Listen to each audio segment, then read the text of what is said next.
Lori Bassey. I'm Ed Fraunheim. And I'm Dan McMurr. With Larry Costello, we're the authors of Good Company.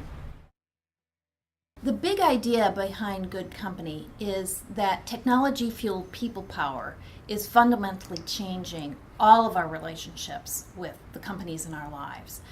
Companies that understand this and respond appropriately by becoming good employers, good sellers, and good stewards to their communities and the environment make more money than their peers and competition.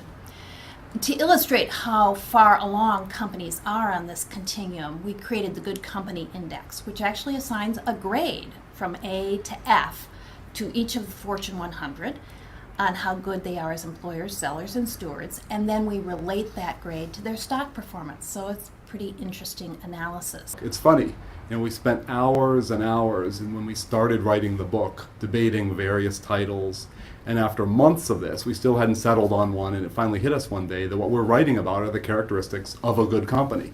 And we decided that's what the book title should be.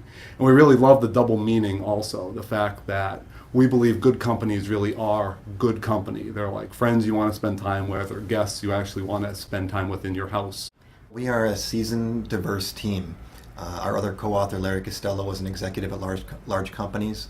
Lori has a PhD in economics, and she and Dan have advised Fortune 500 companies on how to manage their people better. They've also published groundbreaking research on the human factors behind business results, including stock performance. And I'm a veteran business journalist. I've written about a range of social, economic, and political issues. So together, we offer this combination of real-world experience, analytical know-how, and storytelling skill that I think sets our book apart. The original inspiration, or my original inspiration at least, for Good Company was a conversation that I had well over 25 years ago when I was a then young assistant professor of economics at Georgetown University. I was doing a research project, and I was in this steel mill one day interviewing workers. And it was a pretty dreadful place. It was hot, dirty, and really a hostile work environment. And in one of the interviews, a worker said something to me that I've never forgotten. He said, "Lady, I go home at the end of every day whooped, tired, and disgusted."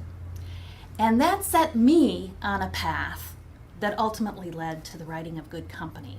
So there are just a few ideas that we'd like to leave you with.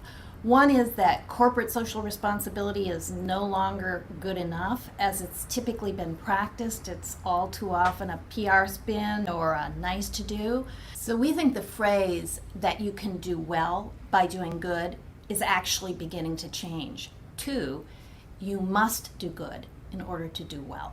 In the end, we think there's a good deal that each of us can do as employees, as investors, as consumers, to make the companies in our lives be better company.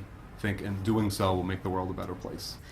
You'll enjoy reading the book, it will give you hope, and it will make you smile.